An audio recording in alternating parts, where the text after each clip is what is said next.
Mm-hmm. So Yeah. You between could go big reputation vendor like management, that. yeah, Yeah.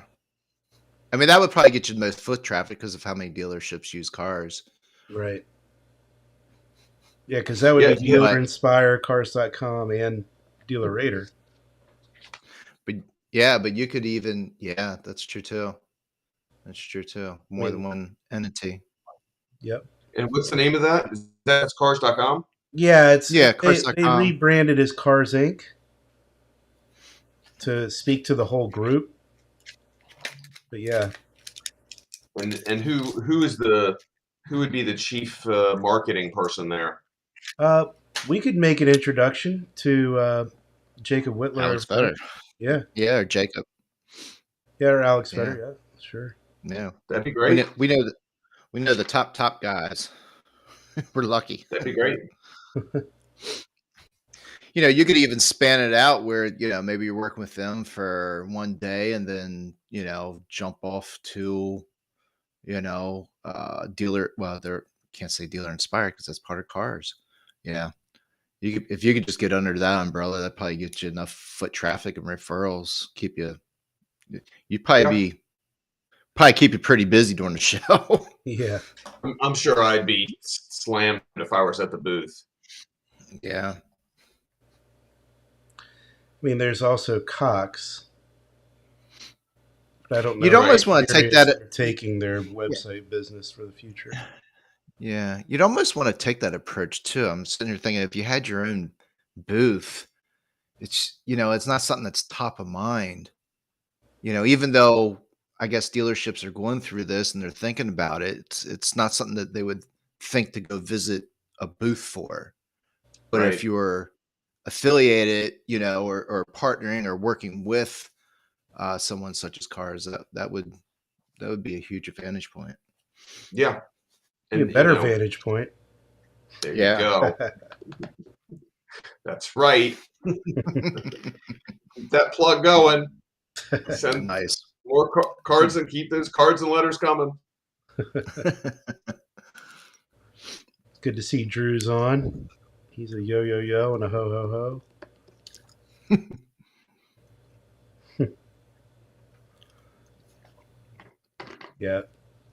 I think last time Drew was on, we disappointed him because we didn't spend enough time talking about the FTC rules. So Who's Drew? Yeah, you're he'll right. get his fill today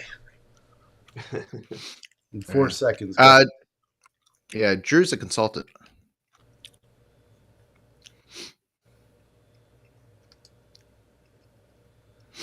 Oh, well, you're in luck, Jeff. Why? Oh, it didn't do it. Yeah, my video on the new computer I is not doing it. threw a hack in there. Now, the other question is, why are we getting an empty space? Oh, someone's trying to get in. I don't know. It's no name. Yeah, that's an odd one. I haven't seen that before. Oh well. Well, Lifting Tom, top welcome security. back. Thank you. Maybe it's my alter ego. Well, we've all got one of those right now, don't we? Well, it's a dark one. If that's Maybe it's the FTC watching. oh, that must Oh, be could what it be. is. Yes. I saw. It was just in the news. I know this is totally off topic, but the FTC is suing Microsoft for their Activision Correct. acquisition. Yeah. And they're also suing Facebook for their acquisition of Supernatural. I can't remember the name of the company, but Supernatural is an exercise app, and the FTC is saying that that Facebook should be building their own to go into competition with Supernatural instead of buying them. So, Well, I'm not familiar with Supernatural, but I can relate to some of these businesses just becoming so large and strong. It's a little scary sometimes. Mm-hmm. been interesting watching the Twitter files. Hey, Now we're back. finally Yeah. figured it out. What? Yeah. One the FTC needs to break up is the Ticketmaster debacle. Yes. Hmm. Let's talk about convenience fees. Yes. That's my favorite. I love the convenience fee when I buy something from Ticketmaster. Absolutely. I know. Tom, do you charge a convenience fee? I do not. I do not. Even though I have a red phone after my name on LinkedIn and people call me 24 hours a day, I do not charge a convenience fee. Wow. Do you get a lot of phone calls from that? I do get some phone calls, yes. That's awesome. I had a dealer call me. I answer my phone no matter where I am. My wife and I got married a year ago and just took our honeymoon, and a dealer from California called me at I think it was 4 o'clock California time, which was midnight in Rome on my honeymoon, and I answered the phone, and That off, off we went. What possessed you to answer the phone on your honeymoon like that? Because I answer my phone. Too many years in the dealership. So I Yeah, answer my really. phone. I answer my phone no matter what time it is and what's going on. So that's why I'm the red phone. Is when there's a problem. Sometimes people call when there's a problem, and so I try to answer my phone unless I'm on the phone or in the shower. Hard to answer the phone in the shower, but other than that, I answer my phone. It sounds like you married the right woman. If she Yeah, Puts has up no with that. issues with that. Yeah. that's right. That's right. So what happened with this? What happened with this FTC? Why the 6-month extension? I sort of had a feeling that may happen, just because I mean you were hearing stuff about it. Of course, we've had you on before, um, but you just think there'd be some more buzz around it. Maybe they're hoping to squeeze in an NADA to conference beforehand to get some more, some more buzz around it, or to get it in front of more dealerships to be aware of it. Yeah, it's hard to know. The extension, the press release said because resources were difficult to find for some dealerships, and they cited a labor shortage. Uh, I really don't know what the reason why. I can just tell you what the press release said. Okay. I think but it's good for dealers, and they need to get to work and start this important work because it is arduous. It doesn't help sell cars, so it's frustrating from that perspective. As a client just said to me this week when I was in Montana, he said, "Well, okay, I'll just stop selling cars and I'll comply with this." Okay, got it. And he's right.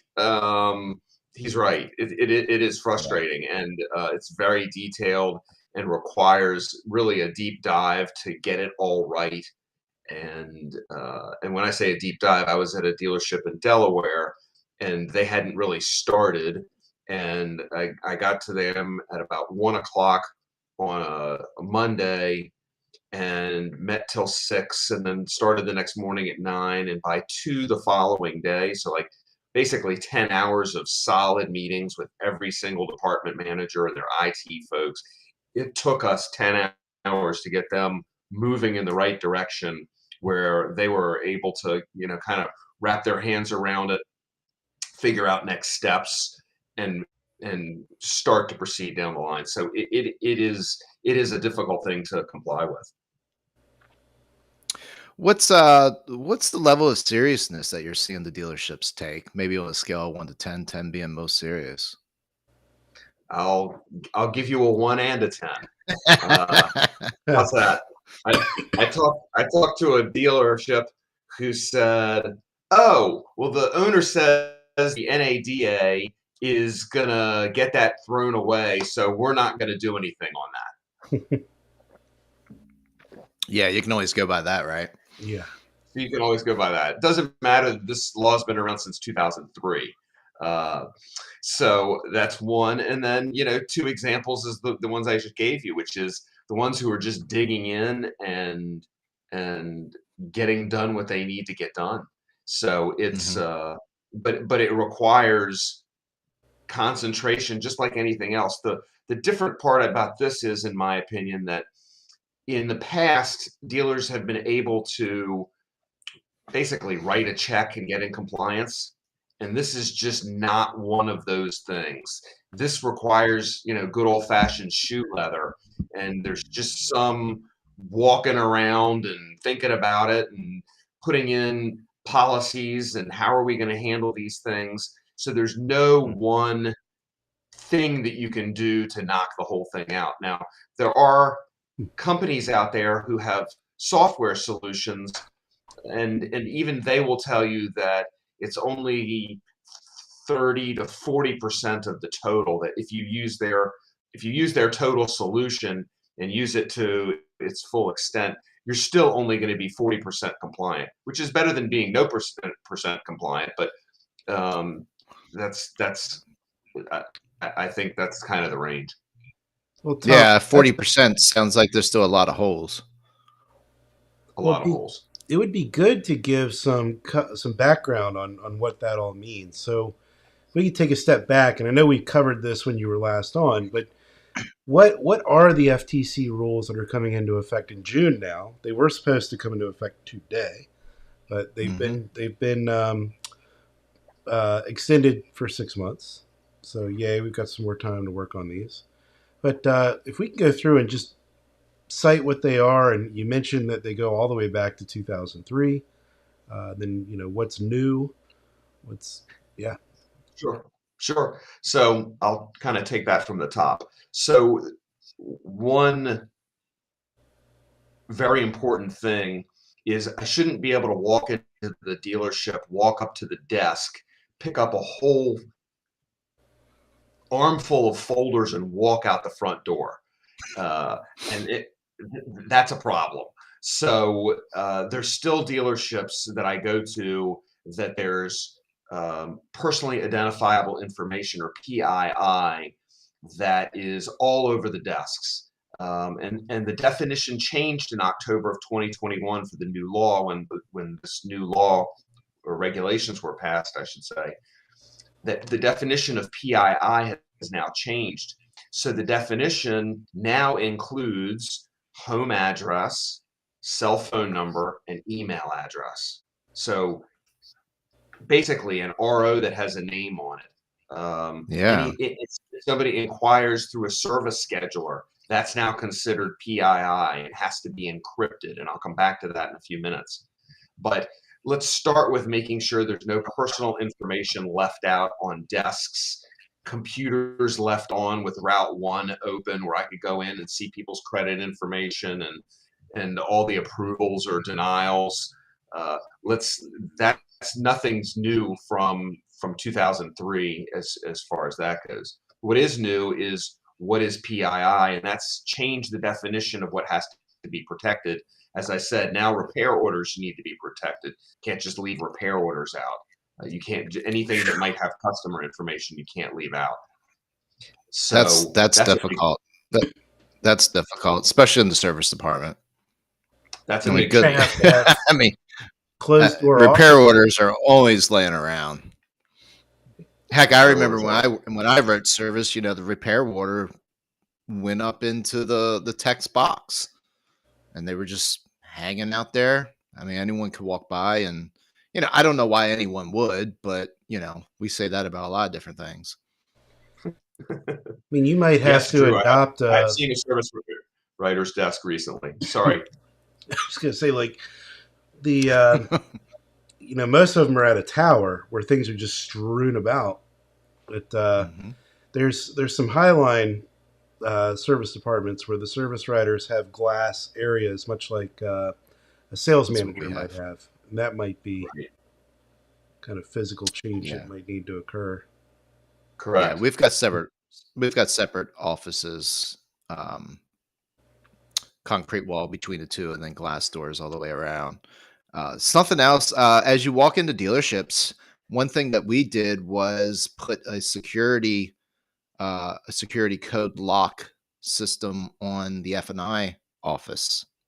Correct. That's a great one, Jeff. And even more important to add to that, if you haven't done this yet, it's a simple fix. Put a automatic door closer on the F&I office, Yeah. so that Yep. when they walk out, the door closes and they have to either put the security code to get back in. Some dealerships have thumbprints. Some dealerships have badges.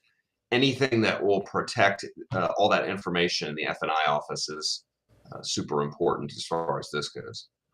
But yeah, Alex, getting back, I'm sorry, Jeff, you have a question, or I'll get back to Alex's question. Well, I was just thinking about the badges. I mean, one thing with that, anyone could steal a badge. It's a lot easier to steal a badge or, grab a badge off somebody or off their desk than what it would be to, come up with a code, obviously a fingerprint. Yeah, So Tom I'm Cruise does it all the surprised time. yeah. I'm surprised, since they're getting so tight with the regulations, that they would even allow a badge entry. Well, I mean, it says you have to secure the information. How you secure it is you. So that's Gotcha. personal choice. Okay.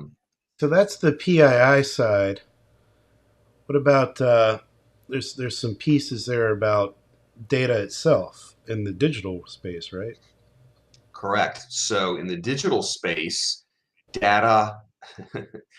Drew said the code's always 000. Yeah. Or it's like my luggage, 1, 2, 3, 4, 5. There you go. On the data side, any information that contains the PII now has to be encrypted. And it has to be encrypted both at rest and in transit. So any place that customer information is sitting there has to be encrypted. Anytime you're going between, from your website to your CRM, that now is in transit, and that has to be encrypted. So this is a fundamental change with how things are done, because in the auto business, as you well know, Alex, everything in the auto business is done through ADF XML format, and it's not encryptable, as I understand it. I'm not a techie guy. As an email. Yeah, not when it's sent as an email.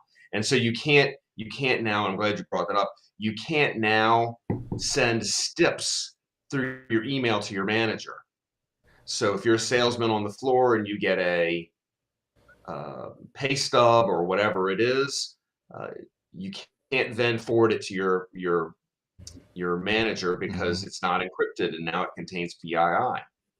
One clever dealer I have thought to, instead of doing that, to use the email to fax issue, so that you can fax it to the desk. Maybe the desk will have one of those fax numbers like eFax, and get the information that way, because a fax is encrypted, which sounds crazy.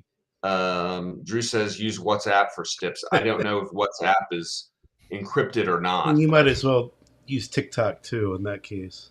That's what I thought. I mean, at least the Americans won't see it, but the Chinese will get it. That's right. That's right. Well, they already know. Yeah. So it's important that you think through, okay, where is all of the PII at the dealership? And probably the best way to do that, other than physically walking around and looking, is going to your payables department and have your payables department write a list of anything internet related, customer related, any of that information, so that you can start creating a list of all the places that have customer information. And then from there, you can start figuring out what you need to do about each one of those things.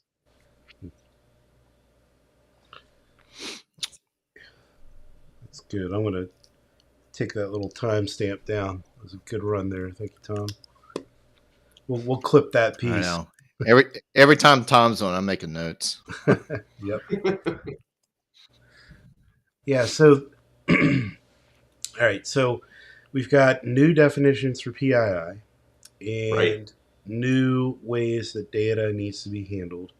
And then the other component of this is on the products that can actually be offered, right? No, that's a different proposed regulation that hasn't become law yet. Nobody knows whether it will. I happen to think it will, but the last vote for that, Jeff says the cheaper solution is getting the coder ring. Not one of those. Sometimes it works. It just depends on your Wi-Fi signal. Drink your Ovaltine. Yeah, that's right. So I forgot your question. Sorry. So what I guess really one of the things I was bringing up is when you talk about the F&I products that might be right, like banned. What's the right word for it? But go ahead. Yes. So the last time, as I recall, that the FTC voted on this, they voted 4-1 that it was going to pass. Then, as of September 12th, I believe, if you had any comments that you wanted to submit publicly, so that the FTC will then consider those public comments, and after that, they'll do a final ruling. Because the vote was 4-1 from all the policy wonks that I talked to, they say that it's unlikely that anything's going to get reversed on that because it was a 4-1, and no matter what your politics are and how many are Democrats and how many are Republicans of the 5 commissioners, 4-1 is going to pass. So I think it will pass. Now, what NADA, NIADA, RVDA, the Recreational Vehicle Dealers Association, the Marine one, which I forget what theirs, whether they decide to take that on in court or not, that's a different story. But other than that, at the time the FTC decides that, and I believe we should be hearing about that in the next month or two, as I understand it, then it will become law. I think much like Graham Leach Bliley, they gave everybody a year to be in compliance, and I think that will happen too, and that will have implications for basically for not only the dealers but the website providers. If that whole law has changed, and I've read some about it, I haven't drilled into it all the way down to the bottom of the earth, but it's going to change the way that products are presented, and it's going to change how website providers will serve that information up to people who are shopping online. So it really will have a ripple effect as to everything that we do. In addition, the way it was written, it means that we're going to have additional paperwork that we didn't previously have. They say it's to streamline it, but the way it was written last time I read it, it's going to create additional paperwork that customers are going to have to sign to agree that they're going to agree that they might agree, or essentially that. When was the last time the federal government streamlined something? Right. It usually just only when we're sending money to Ukraine, I think, does it get streamlined. True. Yeah. So all right. So back to the FTC, the Safeguards Rules. So what do you think is the most vulnerable part of the dealership? Is it the papers strewn about in the showroom or at the service writer's desk, or is there an electronic component that also is something we need to be really aware of? So when I walk into a dealership and start working on this from the ground up, it really is a ground up issue. And it's not only not having passwords on desk blotters to protect customer information, which I still see some post-it notes that have logins and passwords. Right. Often CRMs.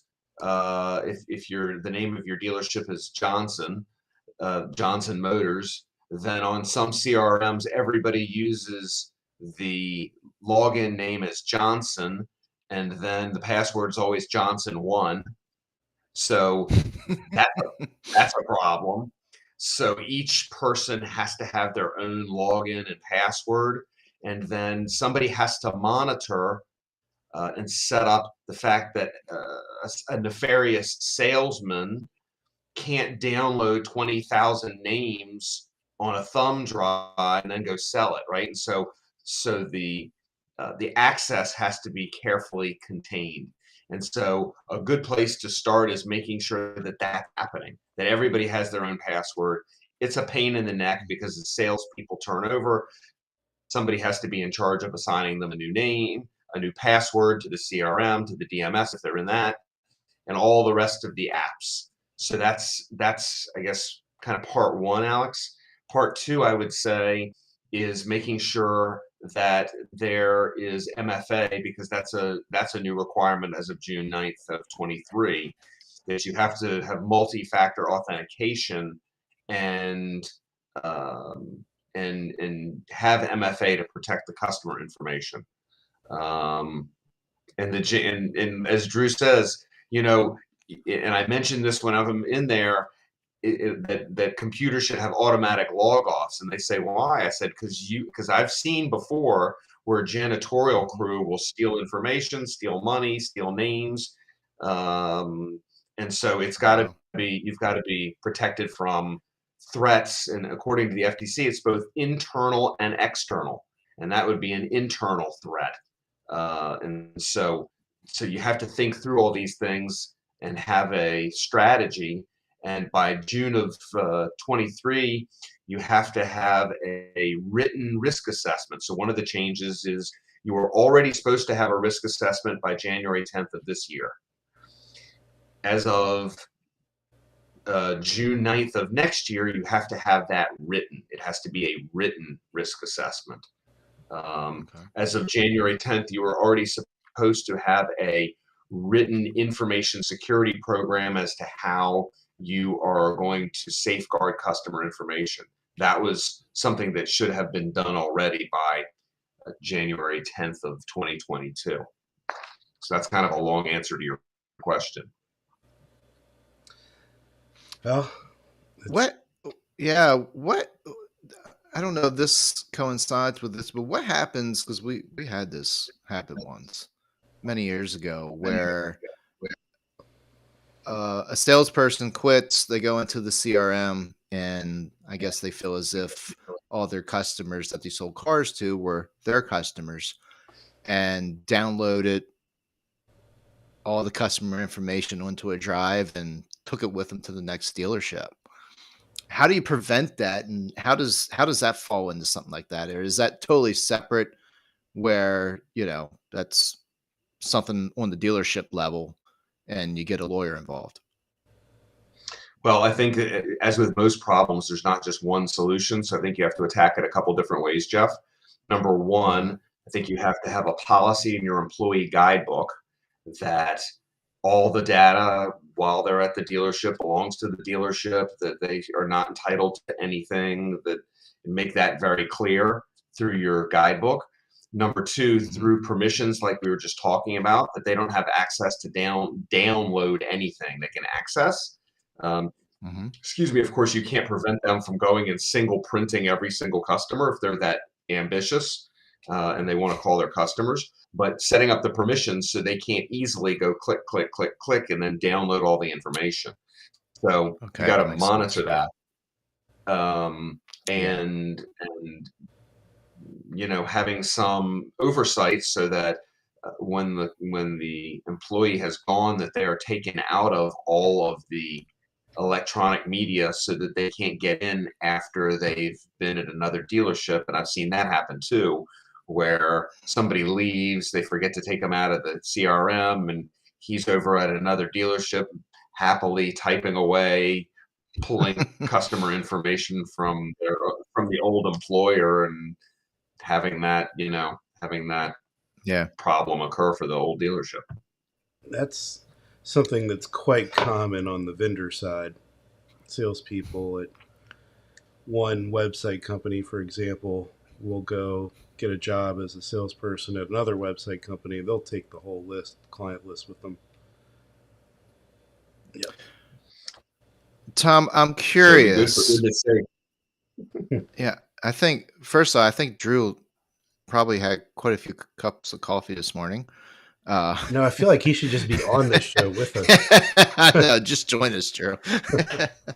um, which he's always got an open invitation. Have you looked at some of the larger vendors and taken inventory of some of these, whether it's a website provider? Earlier you mentioned online service scheduling, digital retailing, plug-in tools for dealership websites. Have you had the opportunity, or would it make sense around, taking inventory of which providers are, I guess, already up to date with all this security stuff? Yeah, so I don't know which ones are up to date, and there are so many out there that it's hard to get Yeah. your arms around that.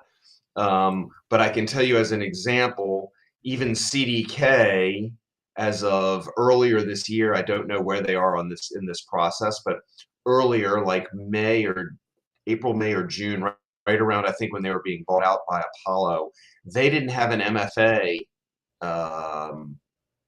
application to be able to get in.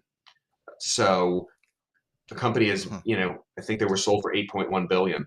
A company that big who didn't have MFA, I think this caught a lot of companies flat-footed, with them being one of them.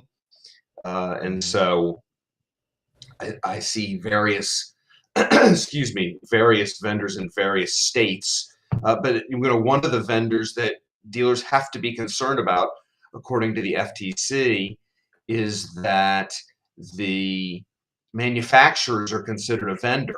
And so according to the FTC, if your manufacturer is not, or any of your vendors are not complying with this, you're supposed to find another vendor.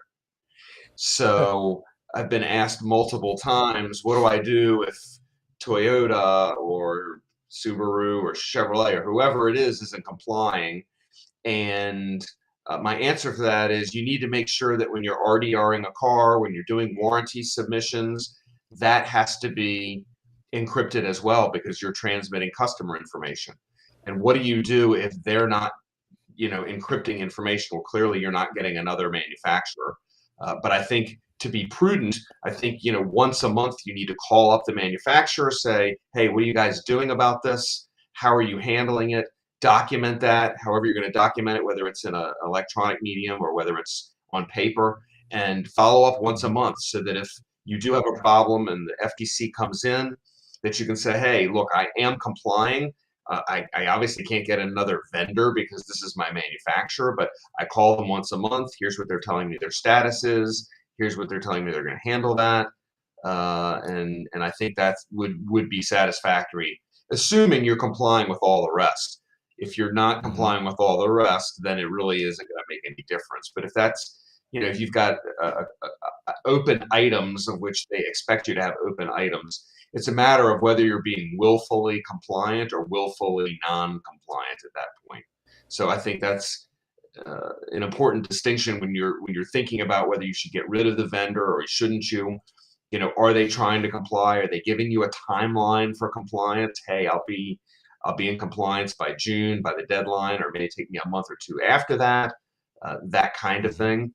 But it is important to note that as of January 10th of this year, you were already supposed to have a vendor management program where you were monitoring what the vendors were doing. And the FTC calls it overseeing your service providers. So you're already supposed to have been doing that, and you're supposed to have taken reasonable steps to comply with that by now. So how would a dealer go about doing this and starting to Jeff's question earlier, maybe asking this a little differently, but how could they inventory their vendors? How should they approach them? How should they approach each of the vendors once they know that they have customer information? Yeah. So yes, Drew, OEM is a service provider or a vendor. You call them whatever you want. But the information has to go back. The information going back and forth needs to be encrypted. As I had mentioned, I think it's important to start by walking around the dealership, number one. Number two, checking with your payables department and have them create a list, and then go to your department heads, number three, and saying, okay, where is our customer information residing? Where does it go? Is it, where is it in transit? Where is it in rest? And I think if you do that with each of your department managers, have a quick 10-minute conversation with them, take a look at your payables list, I think you'll knock out at least 95% of it. And then do So you I need to get reach you've out got to each vendor and ask them how they're encrypting data, or have them sign Correct. something that No, indemnifies the dealership, or what is? you're going to need to get something that in writing from them. That's another June deadline. We've been That you have filling to have out a some. lot of these forms lately, so That's good. I'm glad yep, to hear it. yep. But yeah, I mean, so you have to have something from the service provider stating that they are encrypting the data, that they are protecting the customer information, and then the dealerships are required to oversee that. And once a year, they're required to go back to those vendors and make sure that everything is still in order. So there's an audit function to it as well. Jeff, you were going to say something. I think I cut you off. Yeah, I forget what it was, but I've got another question queued up. It's a little bit different channel than what we're speaking to now, so I may just save it for a little later. Okay. I was just thinking about all the different places that customer information would be: credit applications, deal folders, CRM, DMS, all your vendors, of course, F&I offices, all your, any office, Any sales office. desks. Anything that touches a lead or generates a Yeah, lead, because you're going to have a lead backend and like Cars.com's backend. email. Yeah. Yeah. Um, this is a weird one, but and I run into this from time to time. Would the dealership be responsible? I would think they would be responsible for this. A car gets traded in and it's got their old insurance card in there. Or car gets traded in and you pull up the navigation and it's got the customer's address and point of interest in there. It's got their phone Yeah. numbers. Maybe they forgot to delete all the contacts that was uploaded to the memory in the vehicle. Of course, with a bunch of your new vehicles, that's always an option, especially you got CarPlay or any of the like infotainment systems. Who's responsible for that? Does that also fall on the dealership? It does. It falls on the Hmm. dealership, and so the dealership has to have a policy and a procedure to purge those cars of that information, and they should be doing that now. They don't. There's still uh, I hear tales all the time of former owners Mm-hmm. getting phone call from the new owners asking, when was the last time put new tires on the Yeah. car and stupid stuff like that. But you have Yep. to clear out those infotainment systems. And in fact, there's uh, uh, um, an app that does that. It's called Privacy for Cars, and they have a whole Okay. procedure that you go through in order to clear that information. Interesting. Yeah, some of them's got you go into the settings, you can do like a hard reset. And it'll clear everything out as well. But I wasn't aware of the app. What's the name of the app again? It's called Privacy for Cars. Privacy, the Okay. number 4 cars.com. And tell Andrea Perfect. I said hello. That's a great idea. Yeah, he's got patented technology on how he's doing it. I'm not going to try to describe it. I'll let him do it. Maybe he can be your next guest. Yeah. Yeah. Speaking of that, while I we're always wondered if if car gets traded in, you've got the customer's address, point of interest, you know where they live, and they also forgot to wipe out their remote garage door opener from their HomeLink system in their vehicle. You That's a gotta. I problem mean, too. that's gotta happen all the time. I would think so. Just pull right in, go and knock on the door for dinner. Hey, we're here to visit. And what do we? I hope we're having fried chicken because it's my favorite. I just thought you'd want one more ride with your old car. That's it. Come on, let's go for a ride. By the way, how many accidents was it in? Because the dealer told me there were none. Yeah, exactly. Well, if somebody Is showed there up at my house like that, it would be getting in its first right there. what about shred bins? Is there going to be any like set amount? You gotta have X amount of shred bins per square foot? Well, shred bin, it's a good question, Jeff. So shred bins are important in my opinion because what are you doing with your unfunded deals? What are you doing with STIPs once the sales manager scans and uploads them, hopefully in an encrypted way? What do you do with all that information, and then how long do you keep it? And I get asked that question a lot. And my answer for that is you should be keeping the information in that shred bins according to the Equal Credit Opportunity Act to prove that you haven't discriminated against someone. And then the IRS has certain reference points to that, also to that information. And then you've also got obligations under the Fair Credit Reporting Act, the FCRA, when somebody comes back to you and says, hey, I didn't, who are you and why did you do an inquiry into my credit? And then I had this happen hundreds of times when I was the dealership. And it's like, well, you were here with your nephew, 30 days ago. You were looking at a Volkswagen Jetta. Oh yeah, that's right. Right. But it's amazing how many people forget, and if you can't go back and pull that folder and tell them, then you might have a legal problem on your hands. So those shred bins are important. Hopefully the information isn't getting shredded. Hopefully they're being taken to a secure location and boxed up. And I recommend boxing them, doing it once a month. That way you have the January 2023 box. So if somebody comes in and says, you inquired on January 20, you can pull that box out, or maybe pull 3 boxes, the December, the January, and the February, and you can find the paperwork with no problem. So I think it's important to have that. And as long as it's accessible, as long as it's locked, because you don't want a shred bin sitting in the middle of the showroom that's not locked. And they really shouldn't be in the middle of the showroom. They really should be in a manager's office, but I have seen them in showrooms. There are better locations for them, though. Well, I mean, just having it behind a locked door might not be enough these days, right? We're seeing all sorts of fun stuff in Mar-a-Lago of late about that, but only if it has confidential written on it. Oh, yes. Or strictly confidential or super confidential. For your eyes only, Jeff. Yes. For your eyes only, Alex.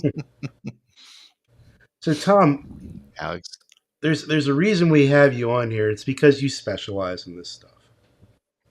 And if anyone watching wanted to bring an expert on to help them become more compliant and get through these FTC safeguard changes, how could they get a hold of you? And I'm going to ask again later just to make sure that we get you plugged at least twice in here. Good, thank you. I have a phone which I answer, even if I'm on my honeymoon. No matter what.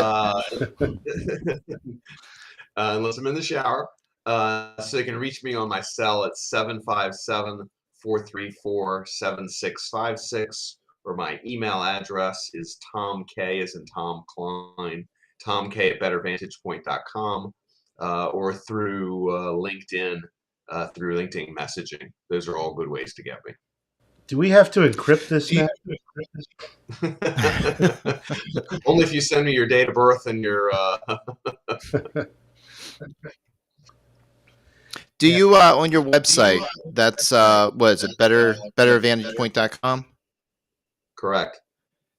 do you have any type of material or PDFs dealerships could download just to maybe, take inventory or at least give them an idea of what all is going to be involved in this? That way they can then just give you a call and have you take care of it. So it's not on my website. It is on my YouTube channel. So Okay. if you Google Better Vantage Point or search Better Vantage Point in YouTube, you'll see various shows that come up, and there's one or two that will walk a dealer through exactly kind of having a roadmap of what to do and things to think about when they're thinking about complying. Yeah, I can see this. I'm pretty sure you're probably familiar with a system called Complete. Hmm. A lot of dealerships use that, and we always got to go in. We got to take tests every 6 months, every year. Get that We sexual got to sign harassment all the. treatment, man. I know you love that. Yeah. I'm in the middle of that one right now. Every time I almost finish it, we lose internet connection. I got to take it over, but it's like my fourth or fifth time.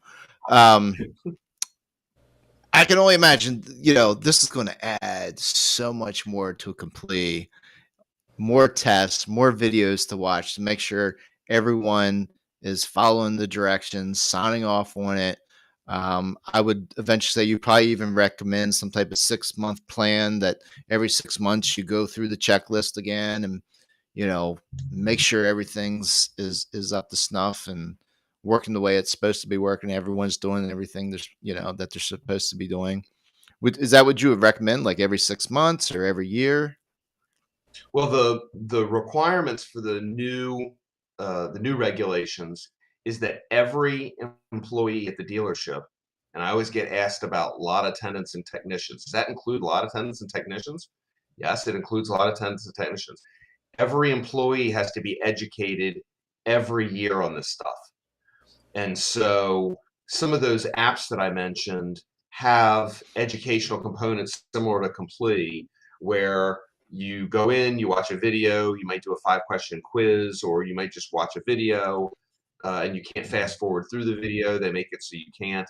And so Okay. that's part of the mandatory requirements going forward. So some of these apps, for example, have 12 modules. So if you just do one module a month, 10 minutes worth of video and 5 minutes worth of test taking or whatever, that's, I think, the most robust way to go about this. Okay. Mm-hmm. Fines. I don't think we've touched on fines. Well, that's What's the fines per? Go ahead. actually that's an interesting one you bring up, Jeff. So the FTC Safeguard Rules and everything has been out there for at least 6 months. We've known this thing was coming. We've covered this here on Refresh Friday before. It's been a big topic by NADA, NIADA, all the groups. It's been in automotive news and whatnot. And you would think that you would hear from some of the technology companies about what they're doing to make changes to work with other technology companies for encrypting the data specifically. And I'm coming back to your fines part in a second, Jeff. But I haven't heard a thing.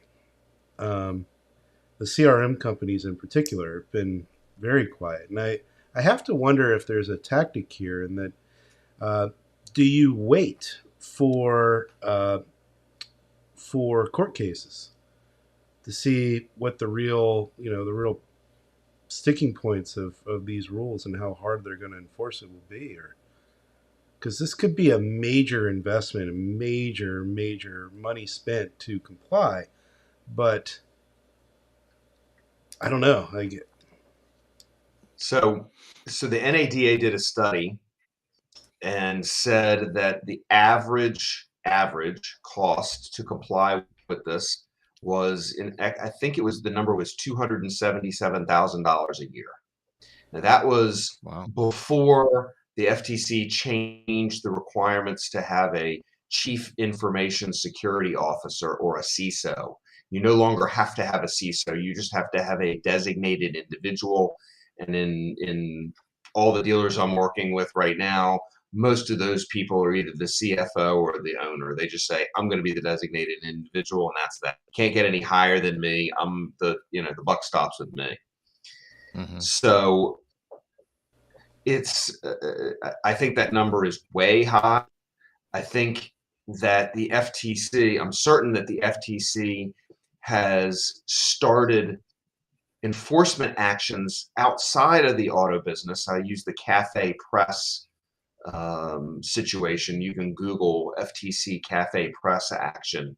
I don't remember how much they were fined, but Cafe Press was fined for lackadaisical data security. And there's another case of an educational company that I'm forgetting off the top of my head that just came out in the last 60 days that, again, is outside the automotive business, but they are enforcing data security issues. And so I think that you will see increased enforcement. However, I think the enforcement will start not because the FTC is going to start knocking on dealers' doors on June the 10th, although I don't know because I'm not the FTC. That's my disclaimer. But I think what happens is I think that typically problems start like this when you're not resolving your customer complaints. And when you don't resolve your customer complaints and everybody complains to a regulator, they come into your business. And then once they're in, they're like, oh, by the way, we want to see what you're doing to be compliant with the safeguard rules. I'm not sure they're going to have a SWAT team of auditors to go out on June the 10th and start looking. I think it's unlikely because that's just usually not how it happens. How it happens is you have a group of customers complain, the dealership doesn't do anything about it, and then the regulators are off to the races. Two good recent examples of that: Napleton Automotive, I think in May of this year, was fined $10 million, and that was for, without getting in all the specifics of that, because the customers complained and they didn't fix those customer complaints. And Passport Automotive, also the same, they were fined $3.380 million because they had unhappy customers, without going into the merits of whether it's true or not. And I don't know because I don't work for Passport or Napleton, but I can just tell you from reading the FTC press releases what they say. When they say they have all these unhappy customers, that's the way it usually starts. Cafe Press was almost $500,000. So there you go. Yeah. And then for each violation, wasn't like over $40,000 per violation? It's $46,517 per violation. Don't ask me how they came up with that number. But how do you remember it? Yeah, but well, this is what I do, right? So, but the FTC left the language vague because it doesn't say. I think it says per violation or per occurrence, one or the other, but they don't define what a violation or an occurrence is. And so if you have 10 names as an example, is that $465,000 or is that one occurrence? One violation. And then, and so this always also leads into a conversation about cyber insurance. And if the dealership doesn't have cyber insurance, I highly recommend you buy cyber insurance, but make sure you read your policy. Because I have two clients actually, who have a certain insurance company, and it turns out that there are caps on the number of individuals that are covered under that cyber policy. So just to give you some rough numbers, rough math is an average dealership, I'd say, easily has 200,000 names in their CRM and in their DMS. Easily. Most small stores have twice that in my experience. So if you have a data breach and one of the resolutions is you have to pay for credit monitoring, like a LifeLock for the customer to make sure that they're protected, that's about $8-9 a month. So if you do the quick math, that's $100 a year. So 200,000 times 100 a year is $20 million. That's a chunk of change. So $20 million. It's a chunk of change. And in recently, when I've read these cyber policies, they had caps on them of 100,000. So if you had more than 100, if you had more than 100,000 names, it's a problem. Yeah. It's a problem. So that has to be when, if you have cyber insurance, I encourage you to go look at your policy, see what they say. There's Good a lot, point. there's a lot more to dig through there, but at a minimum, make sure that you have enough coverage in your own opinion.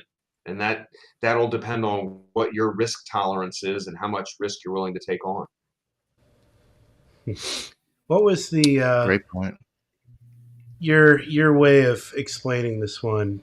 So think about how many assets you have. What's your business worth? Sure. So when you think about a cyber breach or any catastrophic problem, do this quick math in your head. Take your land and building, add your used cars and your parts inventory to that number, and then add to that whatever you think your blue sky is worth. And at a franchise dealership, I used to say that number was between 15 and 25 million. I speak at a lot of CPAs have 20 group meetings. And so I was at a CPA 20 group meeting speaking to 20 CPAs who do books for car dealers. And I said, well, what do you guys think about that? One guy in the back said, you are so low, it's ridiculous. I said, okay. So I said, what's the average? He said, and I don't know this to be true, but he said 35 million is the average. So if you have a cyber breach or any catastrophic problem at your dealership, you're putting, call it 20 to 35 million dollars on the line, and you don't want to be in a position where the plaintiff attorneys sue you and you are potentially handing the keys to your business to them because you didn't take the proper precautions. What a mess. Not scary at all. Yeah. Not scary at all. Well, Tom, one more plug for Better Vantage Point. So, and if you don't mind, this time, like, you're helping out with the Safeguard Rules. You're Right. helping out with just general compliance overall. And then you're also quite a resource for renegotiating or trying to figure out what kind of insurance you do have, right? Correct. So risk at a dealership comes in many forms. And so one of the things I do is uncover where the risks in the dealership are. As an example, I was at a store this week, and they have a rental car program of a certain manufacturer. And I went in and I said, well, let's look at the policy guidelines. And they said, well, we're good on this issue. And I said, okay, that's fine. I want to see the policy guidelines. So we read through the policy guidelines, and what was important, they went through their whole thing, how they input the information, and there's $10 million of coverage, of which I knew they weren't certain of that. But once we pulled up the guidelines, and I said, and I read through the guidelines and I highlighted it. I said, I'm really worried about this. And he said, what do you mean? And I said, what this says is, I know you're getting the ID card, but this says you have to verify the insurance on each customer. And he said, are you telling me that without verifying we don't have any coverage? I said, not unless you have rental coverage on your garage policy, of which that can be unusual. So you have no coverage if you're not verifying, and this particular dealership wasn't verifying their, when they were handing out loaner cars. Digging into the operations and making sure you know how the insurance works and what happens if you have an accident and what you're supposed to do and what the limits of insurance are, and are they enough to your point, are they enough to cover the assets of the dealership? And if they're not enough, are you okay taking that risk on? So I take a look at every aspect of the dealership and make sure that there's a procedure in place to bubble these problems to the top. And then, of course, we do the ultimate risk transference, which is what you want to do, is having insurance to cover all those perils. Unfortunately, there are so many perils that we talk about, that not all of them are insurable, or the ones that, where your holes are, the exposure is so low or so rare that the dealer says, I get it. I hear that I'm exposed. I'm okay with it. I'll argue about it in court, or I'll do something else with it. So my job when I go into a store, and this is under continuous improvement, Alex, it's not just something that you can go and, do for a month and I'm all done. Right. I mean, as an example, I think I identified between 30 and 50 issues that we have to work on at the store that I was at this week. And then it's going to require everybody to dig in and see how we're going to handle those, or is the dealer comfortable with that risk, or does he not care about it? Some don't care. Some are like, I got that. That's not my concern. But oh my gosh, I didn't know, as an example, if there's no weather aggregate over your physical damage coverage, and you have 300 cars on the ground and your deductible's 2,000, that you're going to have to write a check for $600,000 if you have a weather problem. And can you afford to write that $600,000 check, right? If you have a weather aggregate, that means, let's say it's 100,000, that means once you write a check for 100,000, you're done. Otherwise, if you have every car in the lot that's destroyed, then you're going to be writing a $600,000 check. Can you do that? Can you afford that? Is that something that you're worried about or not? And some dealers say, that'll never happen here. I point to something happened, I think it was last year, dealership up in Northern Virginia.